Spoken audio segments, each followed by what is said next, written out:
Hello, everyone, and welcome to this evening's Parents and Family Forum. My name is Eric Lasan, and I'm from Alumni and Parent Engagement. Thanks to all of you for joining us. This evening's session will focus on key decisions that our students should be thinking about as they move through the rest of this academic year and beyond. So now let's begin. I'm really excited that our panel includes current students, a member of our faculty, staff members from across campus, and even an alum. So how about if we have the panelists first go ahead and introduce themselves, and let's start with Cecily. Hello, everyone. I'm Cecily McCaffrey, and it's a pleasure to work with you today. I have been here at Willamette since 2003. I teach in the history department, and I'm currently serving as faculty associate dean. So I'll be speaking to you about major decisions and the like today. My name's Tony Stafford. I go by he, him, his pronouns. I'm the director of campus recreation. I've been here a little over a year. Hi, my name's Oliver Cushion. I use he, him pronouns. This is my third year at Willamette University, and I'm here to give a little bit of the student perspective today. Hi, everyone. My name is Jackson Seemayer. I use he, him, his pronouns. I am the Associate Director of Student Life at our PNCA campus in Portland. We oversee a lot of things, including our student activities and clubs and a lot of events on campus. And so I'm looking forward to answering questions about what it's like at PNCA and how to get involved. Hi, I'm Angie Garner. I am a current transfer student here at PNCA. My pronouns are she, her, and I am also the student council facilitator, and I will be answering questions about my current student experience and student leadership opportunities on campus. Good evening, everyone. My name is Justin Leibowitz. I use he, him pronouns. I'm the Associate Director of Residence Life and Housing, and that includes both the residence hall housing available on the Salem campus, as well as the Art House apartment community on the PNCA campus in Portland. So I'm here representing housing. Lauren Redkay, one of our wonderful resident assistant team members, actually was unable to join us this evening, but does send her regards. Kris, Director of International Education. Also Associate Professor of International Studies, and like Cecily, I have been at Willamette since 2003. All right, so we'll have Holly introduce herself maybe a little later on. So yeah, let's get started with our presentation for this evening, and I think our first focus will be on academics and the major discernment. All right, so this is my area of expertise, so to speak, but I'll be asking some of our student panelists to also chime in a little bit about some of the decisions that they've made. Thinking about key decisions, I definitely wanted to give some context for thinking about, why do we focus on the major? Why is it so important? Definitely one way to think about it is that the major is what gives definition to your college education. So it provides a clarity of focus. It provides an opportunity to explore a subject in depth. Thinking as a professor, it's also an opportunity for students to build skills in a very structured way, that there's a series of courses that are really designed to kind of guide a student through certain kinds of skill-based and content-based pathways. So it really is about giving focus. We might compare that or contrast that to the sense of breadth that also permeates a liberal arts education. And that's often reflected in different kinds of requirements that ask students to explore broadly as well. So I think that idea of exploration, however, is a really good frame for thinking about majors as well. When we think about the major and what it means, particularly to students, oftentimes it's about having a sense of identity or a sense of an intellectual investment in something. So on the one hand, we might think of majors as being a pathway or a progress towards professional goals. But on the other hand, it often tends to really reflect really a personal element of intellectual curiosity. So here's where I want to turn to, maybe first with Oliver and then to Angie, just to ask a little bit about, why did you choose your major? Was it an intellectual interest, a personal interest? What directed you? Oliver, how about you go first? Okay. Yeah. What really motivated me was, first of all, I'm planning on being a double major. So I came here to Willamette actually for the PPLE program, and I was really invested in that. Willamette being so close to the capital was a huge reason for me.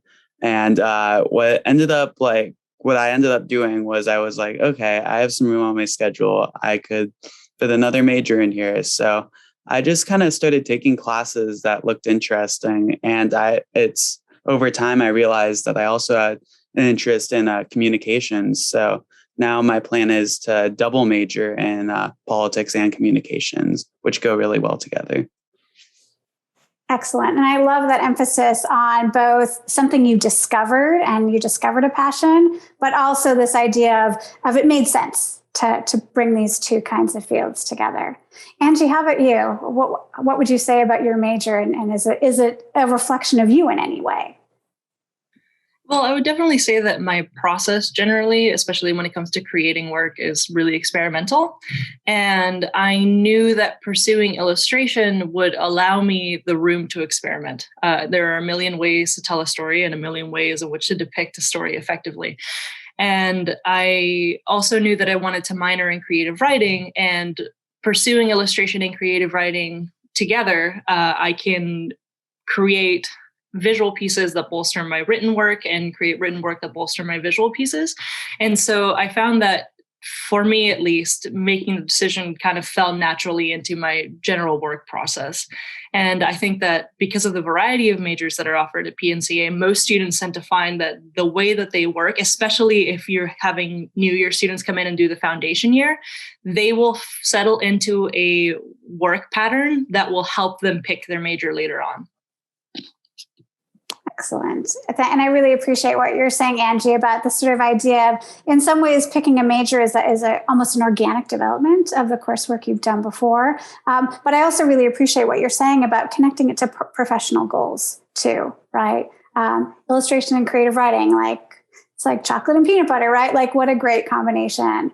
And so when the time comes to thinking about decision-making on the part of individual students, in a sense, we want to advise students to be thinking about all of these things. For Oliver, it was an interest in our policy, politics, law, and ethics program, and thinking about, that was an initial attraction, but then discovering this new pathway as well. And so that's what I always encourage students is try to find a balance between, that sense of exploration, that the very practical considerations of, I for sure know that this is what I want to do, at least in my short-term future careers, as a starting point. And I know that there was a previous session that really featured career development here on the Salem campus, and I want to definitely give a shout out to them as well. They design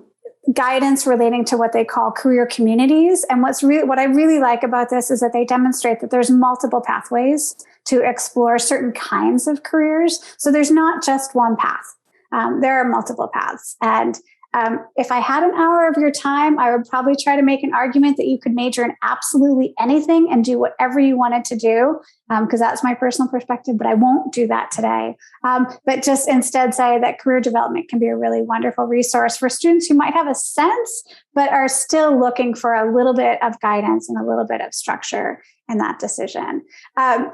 I also want to leapfrog a little bit in terms of what Oliver and Angie were saying, to think about the ways in which our students are also very much usually going to pursue a multiplicity of paths. So that might be the double major, communication and media studies, and policy, law, and ethics, or illustration and creative writing, right? That the two, they might pick those complementary paths. Students can pursue minors, which are 5 courses in a discipline, or even go so far as to create their own major. This is something we usually ask students to do before the end of their second year. If there's something that, if their passion is not necessarily perfectly represented in a program, they can even design their own. So there's all of these multiple options. I did want to note that in terms of timing, where I have definitely known students who know before they walk onto campus exactly what they're going to do, and they do it. Right, to the T, so to speak. But we usually encourage students, like, just give it a semester. Just try some of those classes that you think you're passionate about and make sure. And then you can go ahead and declare. So we usually ask students to wait until at least the second semester of their first year, but we definitely want students to have begun to make a decision by the end of their fourth semester.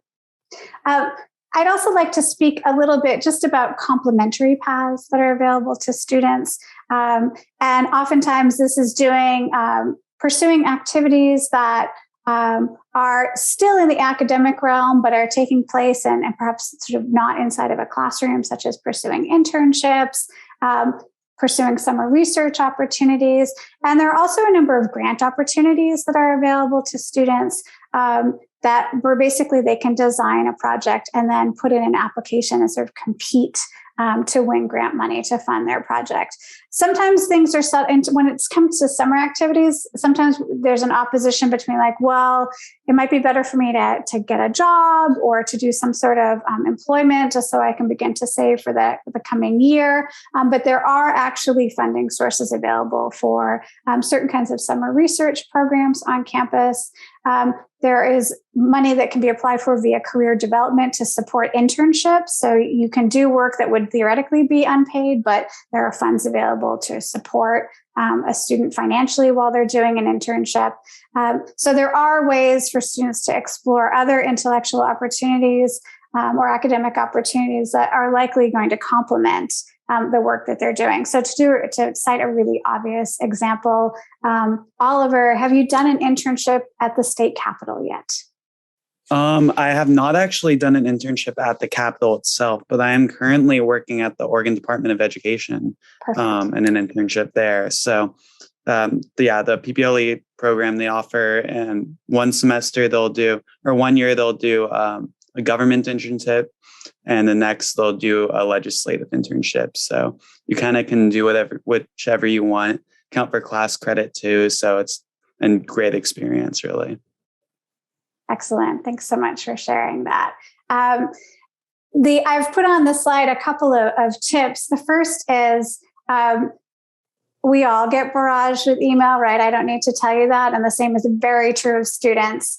But tell your students to check their email, because a lot of these opportunities are advertised to the student body. Be sure to put in your application for this, or there's money available for that.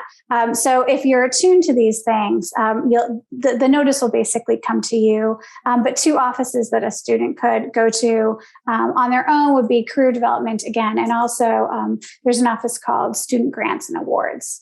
And they are a source of sort of multiple funding initiatives. The last thing that I want to talk about relates a little bit more to what our students are actually doing right now, which is registering for classes for the spring semester. We just started today. Seniors register first, then juniors, then sophomores, then first-year students. So we'll be doing that for the next week or so. And this is where I actually would want to encourage students to definitely explore. If you haven't chosen your major, then try a class that you think might interest you. You never know where certain pathways are going to lead you. And usually most students have a story of a class that they took that sort of opened up a new direction. So here, Holly, I'm going to put you on the spot. Holly Peterson has just arrived. She's an alum, class of 18. But Holly, here's your on the spot question. Like, what class do you remember as being sort of eye-opening for you? You never would have thought about taking it, but you took it and it kind of opened new doors or new ways of thinking for you. Hi, that's a great question. Thank you. And sorry for my lateness. I got stuck in worse traffic than I expected. It happened. So thank you for your patience. That is a fantastic question. I think one that comes to mind is a civic communication and media class that I took. That was the only class I took, unfortunately, in that subject. If I had more time, I would have done more. But I took it to fulfill a requirement that I needed. And I just chose it because it fulfilled that requirement. And it was on, the subject was persuasion in mass media. And so I had ideas about what that would actually be. And I was very surprised. I took that class in spring 2017. right after being abroad, right after the 2016 election, and had so many things going on in my head about what was going on in the US, and the readings that we did and the books that we were recommended definitely changed my opinions on things, helped me to see the way that even just the election that I'd just been experiencing, being a US voter, it was really helpful to have that professor walk us through not only what was just happening in that moment, but also some historical context. So that was one that I really enjoyed. We had really great discussion, and the way that I look at it is a lot of the minute details from classes you may not remember, but the biggest thing I learned from classes like that was how to question, how to think critically, and how to really analyze things. So that was one of the biggest things that I took away from a class that I was just expecting to check a box and fulfill a requirement, and I really enjoyed it. Thanks so much, Holly. And I did not set her up. That was like a perfect and wonderful answer. And she had, just pulled out of her car. But I have to say I'm impressed that, almost 4 years later, you had a lot of detail there from that class. So clearly it made a big impact on you. So I'll conclude my portion here by just saying that, you can see I'm using these words like exploration and pathways and spontaneity and balance that, generally speaking, the way we advise our students is, yes, these are important decisions, but you have a lot of freedom, and I honestly don't think you can make a poor choice in this respect. You can always change, but generally, if you follow your passions, follow your interests, get the support of your advisors, your professors, your friends, the offices on campus, you will do just fine. And you might discover new and exciting things along the way. So thanks very much. All right. Thanks so much, Cecily. How about if we segue to student leadership opportunities here on the Salem campus? Hello, my name is Tony again. I do represent the Student Engagement and Activities and Leadership Office. So that's one of the reasons why I'm speaking on behalf of student leadership opportunities.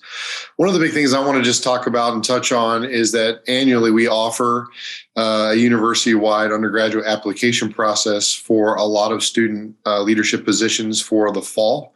We have our residence life positions, our opening days leaders, our pre-orientation leaders, as well as our colloquium assistants, which are offered for juniors and seniors to be able to be a part of the first year class experience. And we also have our outdoor program and stepping out pre-orientation program that kind of closes out this application process. So a lot of organizations within student affairs have come together because we are all kind of vetting for the same first year and second year students to apply for these positions. And so it's a streamlined process. Students can apply for all or many. Students typically can only serve in one role because of the overlap is kind of all around the same time frame with training and preparing for the first year experience. But there are some positions that students can have that allow them to be serving in a dual role as a resident assistant and possibly as a colloquium assistant. So it just depends on what their interests are and where they lie. So the reason why this process is streamlined is it allows the student to apply for a variety of positions, and they don't have to fill out applications for each role. So it allows them to be a little bit more time efficient. But these are the positions that are coming open. The application process is actually starting after fall break this year. And we'll have informational sessions happening the week after fall break, kind of telling everyone about these positions, what they entail.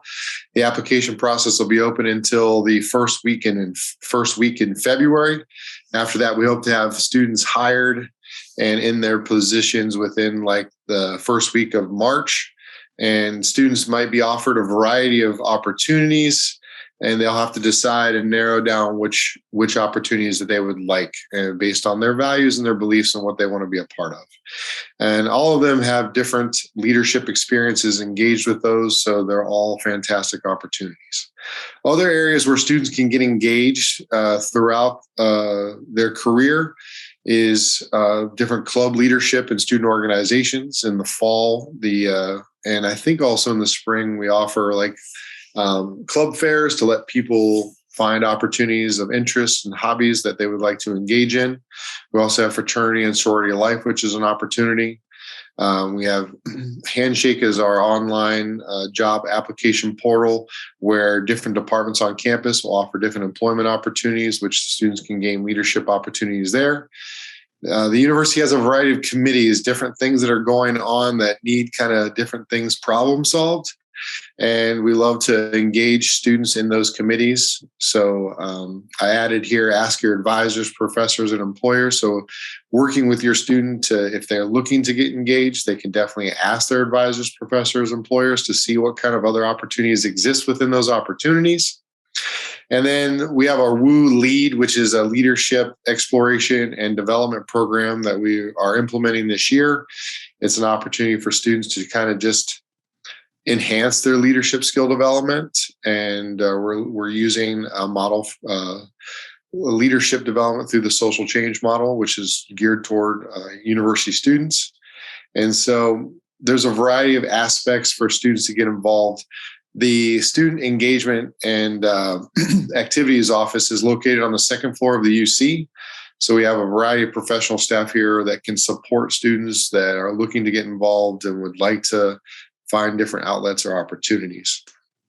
And I think like this is a learning environment where students can gain leadership experience to connect with their academic program, or it can just be personal passion. So I'm going to have Oliver and maybe Angie or Holly talk a little bit about maybe some of their outside of the classroom experience and what they've engaged in and how they've come to engage in those opportunities.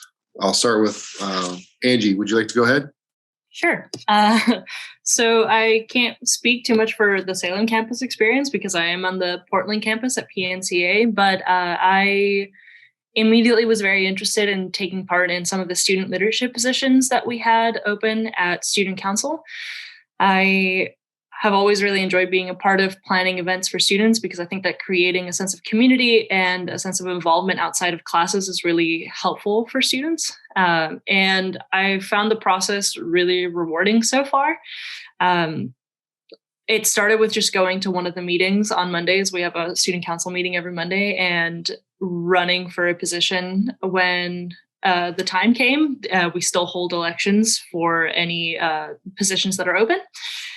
And ultimately, I think that I was surprised by how enriching it immediately was. I found that not only did I have now a point of comparison for my experience and all other students' experiences, but by being able to act as a kind of intermediate between students and administration and students and heads of departments, that I felt that I was more in touch and connected with all of the community, which I think is really important when you're trying to act as a leader for your fellow students.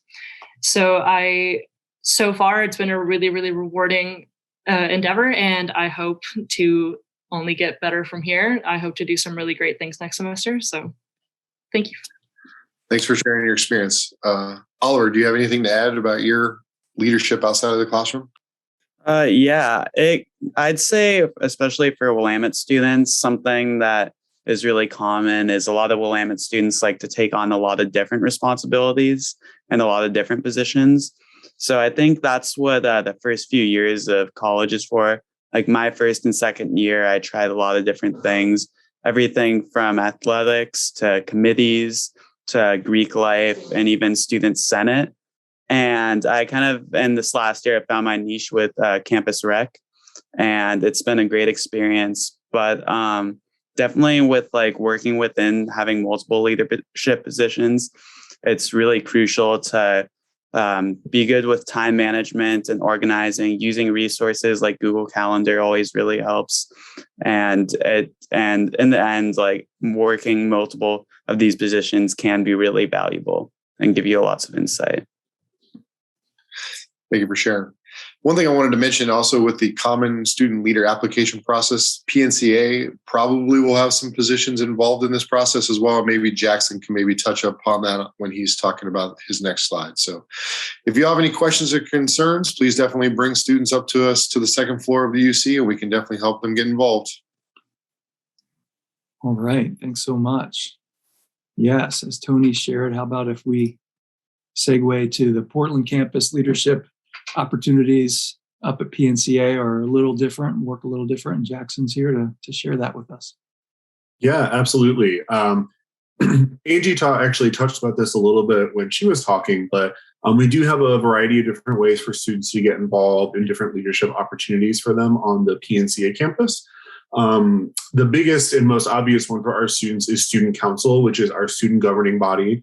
All students are invited to attend every student council meeting, but we do have an elected board of student leaders. Angie, as she mentioned, is the facilitator for that. So she facilitates all our meetings and puts the agendas together, things like that.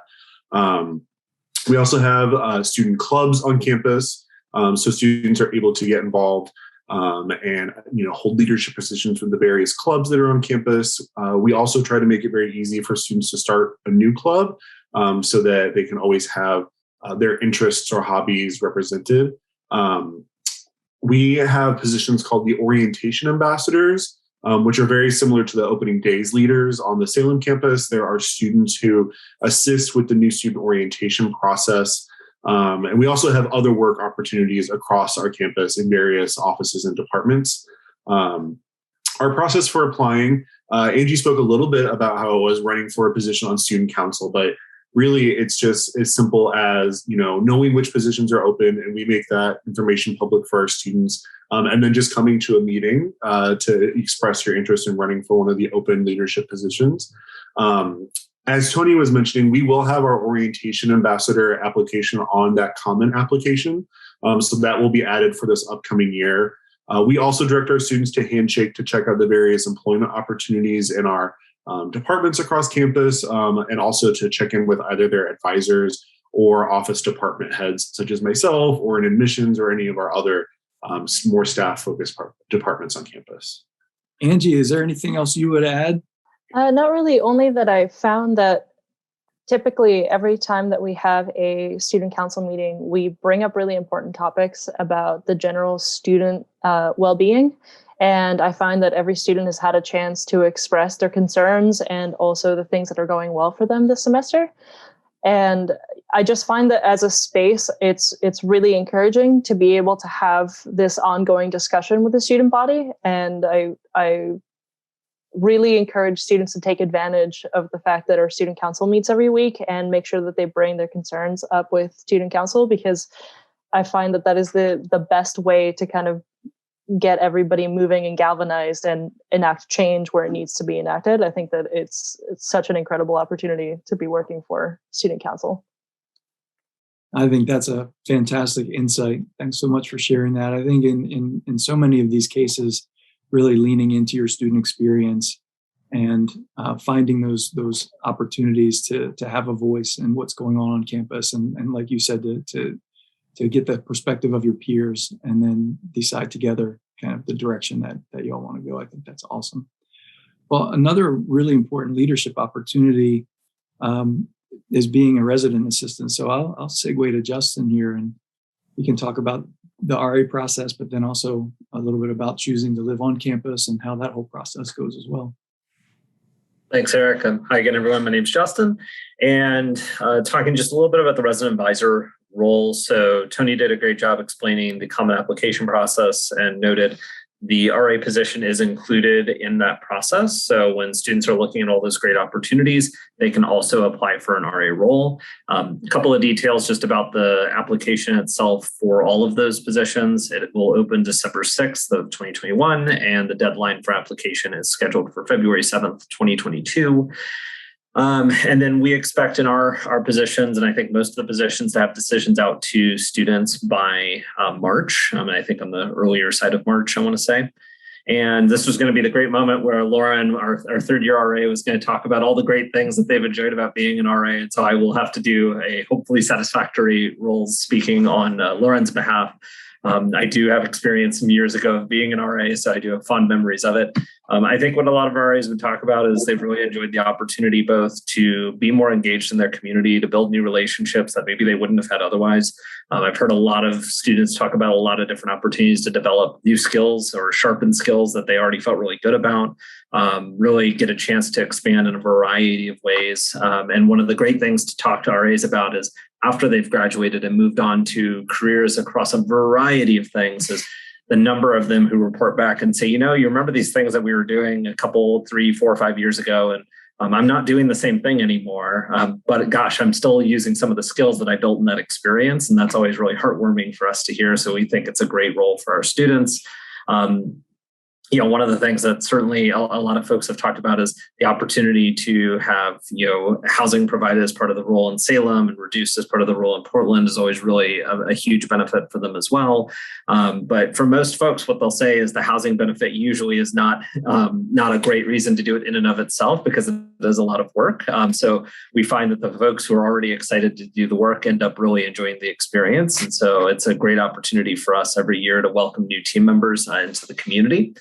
And then speaking very briefly for living off campus and the pros and the cons and living on or off campus for the pros and the cons, just very briefly, I always like to start with, well, what did the data tell us? And so the reason a lot of institutions, including Willamette, have a 2-year live-on requirement on the Salem campus and a 1-year live-on requirement on the Portland campus is our data tell us around the country, not even uniquely Willamette, that students who live on campus tend to have better grades, tend to complete more credits, tend to graduate at a higher rate, and tend to persist year to year at a higher rate. So those are all really good things. That's also not to say that living off campus is bad. I think there's lots of great opportunities that come with both. But we know, especially early on for our students. So if you've got students, for example, who are preparing to enter their second year here at the Salem campus, we know living on is going to be a really great opportunity for them. They may be in the exemption range where they could request an exemption, but I always like to encourage folks, there's a lot of great opportunity for living on campus. And so I encourage them to think about what's going to be most important to them if they are planning to live on campus. Well, we have a variety of housing inventory. Not everyone can necessarily get all of their priorities all at once. And so it's worthwhile to think about in advance what's most important for your student. And that might be the room type that they're in. That might be having that specific roommate that they really want. It might be being on a specific floor, and there's no preference that's inherently right or wrong, but kind of having those in mind as they go through the housing selection process can be really helpful for them so that they've kind of prepared sort of their list of priorities. This kind of got cut off on the screen, so I apologize for that. Applying for on-campus housing. So just so folks kind of know what to expect, if you've got returning students who will be returning for next academic year, we expect the application and the room selection process to be taking place roughly February or March. The big thing that I'll echo from earlier at this presentation is we will communicate all of that to your students at their Willamette email. And so that's going to be their best resource. We want to set them up to participate in that process every bit as successfully as possible. And so we'll communicate and probably over-communicate with them about exactly what they need to do, what their options are. And that also includes if you happen to have a student who maybe is abroad in the spring and they want to move back into housing in the fall, we can work with them through all of that. If your student happens to have any questions, the easiest way for them to get assistance is email us at housing@willamette.edu. And that goes to a whole bunch of us on our team. And so we're always happy to respond to our students or with you all as supporters if there are questions that may come up for you. But again, for the RA position, we've got, again, the applications opening December 6th. They're due the 7th. Our process will include an interview with our candidates, one kind of supplemental process with them, and then really getting decisions out. And I really do encourage folks, even if RA isn't the right role for them, and that's okay because the RA role is not right for everybody. I talk to too many people who when I tell them what I do for my job, they say, I don't want to do that. And so we know that sometimes not all roles are for everybody, and that's okay. There's some great other leadership roles on this campus that our community is always going to be better when we can get the maximum number of students engaged in whatever role is right for them. So I'm a champion for the RA role, but all of those other roles that Tony shared as well are really fantastic opportunities. All right. Thanks so much, Justin. I think having been in housing for a number of years myself in residence life, when students were making they would come to me and talk about whether to live off campus, and sometimes they were trying to actually get off maybe earlier than the requirement would allow them, and they just couldn't wait to get out there and start living on their own. And I would always tell them, you'll be able to live off campus on your own for the rest of your life. You'll only be able to live on campus while you're here in school. So unless you're like us, and oftentimes the residence life profession allows for opportunities to live on campus, but that's a different webinar, different forum. I just blew through. Okay, so we will now segue from one transformative experience in terms of being an RA to another potentially transformative and maybe one of the most deeply transformative opportunities in terms of studying abroad. So Kris and Holly, I'll go ahead. Yeah. Talk about living off campus, right? There you go. No, I've been enjoying hearing what the students are saying, so I don't want to speak too long. But I do want to give a little bit of context to the study abroad at Willamette. The first thing to say here is that the university is very much committed to making study abroad available and an opportunity to the students, because what we hope for all students when they graduate is that they have the skills and the capacities to be what I like to call positive social change agents as they go out into society to the next step. Another way to think about it is being able to translate the knowledge that they've acquired into action. And the university has recognized naturally that studying abroad is a very powerful opportunity to really get that process of transformation and the development of the individual in many ways going very intensely and effectively. The other thing about this is that our faculty is tremendously supportive of this, of making this a part of the overall education at Willamette. And the faculty themselves are very international. It's really surprising how many are either foreign nationals themselves or have significant experience living abroad, teaching research abroad, taking students abroad. So they're very knowledgeable. And so they work with the students in the whole advising process to figure out how to make it work and how to make it fit in the overall 4 years at Willamette. The program, it's worth noting that because we have so many different, a wide array of students coming to Willamette with different experiences and different abilities, we learned long ago that it's very important to provide an array of program types that accommodate these very different experiences and abilities of the students. And so we think of it in terms of a spectrum from on the one end where there's a program that has a lot of support for the student and not as much challenge because the student, that's what the student needs in order to succeed in that study abroad opportunity. And then moving across that whole spectrum to the other end, we would have a very high challenging type of program with not as much support because that student is ready for it. So what's necessary in that whole process is one-on-one advising with the students. And we provide that in the Office of International Education, that the students meet with our study abroad advisors for a discernment process to figure out what works best for them. So with that as context, I invited Holly to join us because one, she's an alumna, and she naturally she studied abroad, and she can tell you about that in 2 different places. But she also did an internship in our office as a global ambassador and translated all that into her next step into graduate education, and then from there into a career in international education. So all of it sort of fits together. So she's a nice example of all that, but she can tell you about it much better than I. So I think, Holly, if you could, maybe it's helpful if you could tell us, that discernment process when you were a student. How did you make the decision to study abroad, and what was that process like working with faculty and then maybe the OIE, and how that happened? Yeah, that's a great question. And Kris and I love talking about these things. I really enjoy getting to partner with Kris and his colleagues in my current role. So the way that it worked for me is I chose Willamette knowing that they had strong study abroad. That was one of the important factors for me in choosing an institution where I knew I wanted some sort of study abroad. I chose to major in Spanish, which was a fantastic decision for me. And so I knew first semester, I was already talking to my professors. Okay, where do I go? What do I do? I know I want to do this. I love this language. I want to go study it. What do I do? And so I had really strong support from faculty that helped direct me to the Office of International Education. And so I chose 2 language immersion programs. I did a semester program in Granada, Spain, that is one of Willamette's really exciting programs that they really build and manage themselves. And I knew from day one, I saw it on the website, okay, you have a language program in Spain, great, sign me up, I want to go. And so that was an incredible experience, and I learned a lot. And coming back, it was really rewarding, getting to kind of transition back and do all that learning, and I wanted to go again. And so it ended up working out to do a summer program in Ecuador.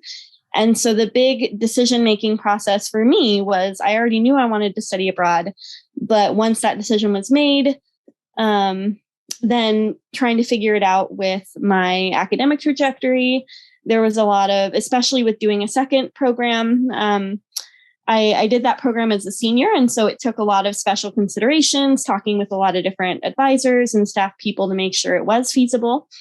And so that's kind of how that process for me went, was getting a lot of support from staff and faculty once I knew that I wanted to go abroad, to figure out what was possible and which maybe challenges or barriers I needed to work through to make it work.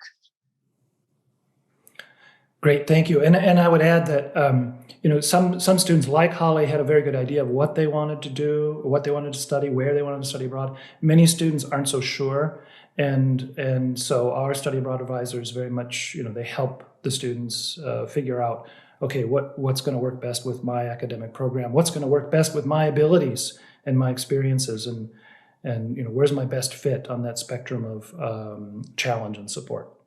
Are there any other insights that the other students would want to share?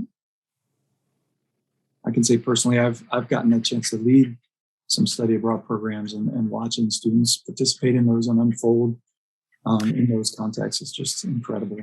Yeah, I would add real quickly that we spoke a bit about internships, but many of the study abroad programs have internships as well for academic credit. So students can do internships abroad for academic credit. Let's segue into questions, and just a couple of observations as we get to this point in our program. It just sounds like, based on our presenters and some of the student experiences that have been shared, that it's really important to kind of take your college experience from a holistic perspective. Your students thinking about how maybe some of these leadership opportunities and living situations and study opportunities could really align with one another. In some cases, you can really stack experiences together inside and outside the classroom and really have them complement one another by thinking in that term, in terms of the broader experience. Another thing that I would just say, based on my own experience in student affairs, is for students who have a specific experience, sometimes or a specific opportunity in mind, sometimes it takes them a little while to identify the opportunity that just really jumps out to them. And then they get excited about it, and they apply, and they go through the process and do an interview. And then maybe they don't receive that opportunity the first time around. And I think it's really important that if they care a lot about that opportunity, that they don't give up. As long as it's not their senior year, that they can apply for it the next year around. I saw so many folks, so many students along the years who applied to be resident advisors, and then they weren't selected, and they came back a second year and applied again, and then they were able to have that opportunity after another year of experience on campus and developing some of their leadership experiences in other ways and their skills. And then they came back and they were successful in securing that position and still got to go ahead and have that experience. So just wanted to make sure and mention that. And then certainly checking the email, I think that can't be mentioned enough during the context of this conversation, that students should really be checking their email, because that's still the main way that the university communicates, especially about our most important processes. And it's still the portal that will take them into, that's where the links will be for the application processes, and the information and application deadlines will be shared, and all of those details. So it's really important to follow the email. So a couple questions. Yes, I'm seeing the questions, Eric. Do you want me to address them? Some of them having to do with study abroad, or how do you want to do that? Yeah, sure. Go ahead. Yeah, there was one about ISEP, the International Student Exchange Program, and whether Willamette is a member of that. We are. We offer those programs, which allows our students to choose from universities from about 140 different universities around the world. But we also have our own partnerships with universities in addition to that. So those are two different ways. And both of those would be on that end of the spectrum where there are higher challenge and less support. There's a question about study abroad in the summer. It does happen. It not as much as the semester study abroad. Maybe if we think about the number of students who study abroad in a given year, perhaps 20 to 25% of them are doing summer study abroad. So 70% maybe are doing semester-long study. But study abroad in the summer happens both in terms of Willamette faculty taking groups of students, but students can also sign up for really any other program that is offered by other schools or other companies or that sort of thing, as long as they have a accredited university transcript for the work they do. The timeline in terms of international study is typically on the semester study abroad, the students are juniors when they study abroad, so they are applying when they are sophomores in the fall semester. Right now, they're applying for study abroad next year. It's not exclusively limited to juniors, so we do sometimes send sophomores or seniors in their first semester. Some programs are better, or some majors, the students are better served if they study abroad, say second semester sophomore year, for example. Probably the best way to learn about the international study is to go to the website, the OIE website on the Willamette website. You just go to the main page of the Willamette website and type in, international education, and that'll take you to that website. And then you can explore all the different programs that way. Great. Thanks so much, Kris. Justin, I see there's a number of housing questions, and it looks like you answered them in the chat. Are there any highlights to those answers that you already typed in? Anything that you'd want to add or elaborate on with regard to any of those questions that came in? Sure. Before those questions, actually, all this interest in study abroad is amazing. And so one thing I'll highlight that I actually love that we do in our department is we do not object to having resident advisors who stay on for a semester and then go study abroad. And that is actually relatively uncommon in a lot of places around the country. And it's kind of a tough decision about balancing that with community development. But we also think those opportunities are really critical for our students in their own development and growth. And then when they come back after study abroad, we find they're oftentimes even stronger resident advisors than when they started, because they've had this incredible experience and opportunity. And so as you're talking to your students and thinking about, gosh, do I do this or do I do that? This is one of those great examples where that dichotomy doesn't need to exist. And in fact, we actually appreciate when students are communicating to us during the application process. I'm really interested in being an RA for next year, but I also think I'm going abroad in the fall. We can look for opportunities to maybe pair that person with someone who may be going out in the spring and really have a chance to do that exchange. So that's just something that doesn't have to be a trade-off. In terms of questions that came up, a couple of quick things. So we typically do not make apartments available for students who are sophomores. I will say that we had a few exceptions this year, but that was really a product of some numbers adjustments due to the pandemic, and wanting to make sure we maximize the use of our spaces. I expect with our greater enrollment on campus and greater occupancy on campus, we will sort of be back to that pattern. So the easiest thing to do is go to our housing website and look at the housing options page, and that's really going to show you who's eligible to live in different buildings, what unit types are in those buildings, and really get a sense of what options are available. We really do have sort of a unique collection of options that are available. So that is probably the easiest single location to get more familiar and get to know our offerings in the community. Our students tend to really enjoy them. And so, it's kind of everything has something different to offer. But it's a great opportunity to start to get familiar. And one thing that students can look out for that I think we're going to try really hard to do this spring is sort of a kind of an open house for our rising returning students, so they can really start to get familiar. If they've never been to Conejo, for example, which is just across the street from the main Salem campus, if they haven't made a trip over there, it's really worth visiting and getting to know, because there's some great living options in that building. It just may not be the building they pass every day. And so we want to really help folks get to know all these great offerings that are in the community. And as usual, they can find out about that in their Willamette email. Thanks so much, Justin. There's a question about compensation for these leadership and engagement opportunities, whether they're paid or volunteer experiences. And Tony, I was hoping you could talk about the variety of compensation and how it works in the various ways for the different positions.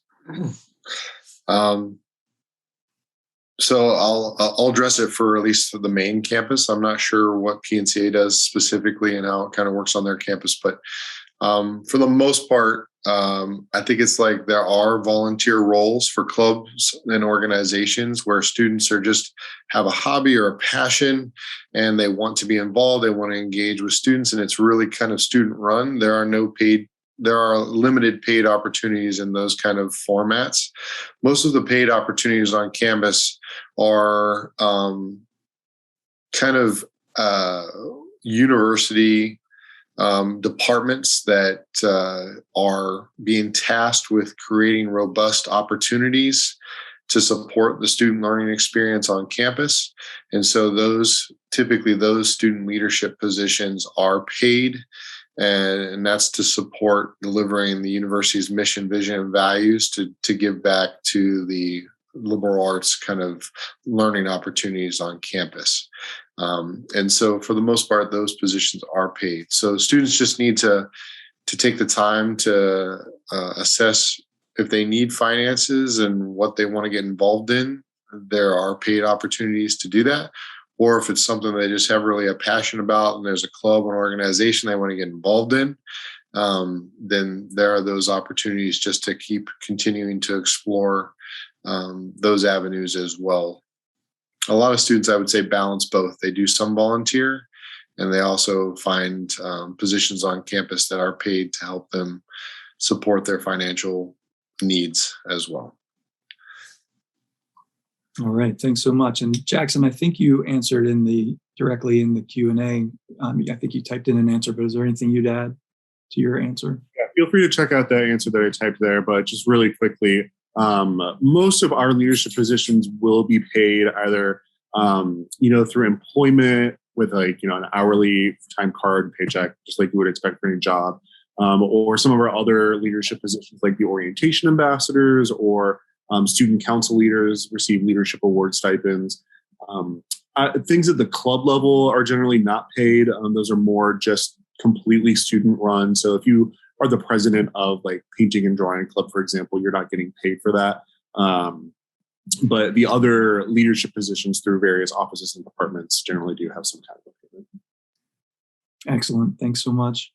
All right. There's one more about internships, and we do have a grant program that students can apply for campus support for off-campus grants. And the question revolves around the student who wasn't able to secure one of the grants. And the question is, are grants available in the summer after the senior year when the students graduate? And I think the answer to that is yes. Are there any panelists on this particular session who know if that's true? I don't know for sure, but my assumption is that there are grants available for students who have graduated for the following kind of summer experience. And Cecily was getting ready to speak too, so sorry. Oh no, you're all good. Would give basically a similar answer. I did a quick look at the site on the career development site, which lists the specific funds. So you can kind of go through and see which ones have a specific, must be a full-time student once you've graduated. That doesn't apply to you, but others seem to be a little bit looser. I might take the opportunity because there was also a question about, what about the students who, COVID interrupted what might have been a junior year study abroad experience, just to say that there are, in fact, a number of external national grant opportunities and even employment opportunities for students. So, for example, Willamette has a very good record of placement for the Japan exchange teaching program. And it's not uncommon that 4 or 5 of our graduates every year will go to Japan. Obviously, COVID has thrown a bit of a wrench in it, but the competition is open this year. I'm writing some letters for students this week on that. So there are those opportunities. There's Fulbright grants, and students should still go to that Student Grants and Awards site and take a look, because there are actually a number of opportunities available for students who have already graduated, and the university will still support them in terms of nominations, and faculty will provide reference letters. So there definitely is still a little bit of stickiness between the undergraduate and postgraduate experience in that way. Excellent. Thanks so much. Unfortunately, we're out of time this evening, so I just want to thank very much all of our presenters this evening for sharing this information with us. And I hope our audience found this information and the student perspectives valuable.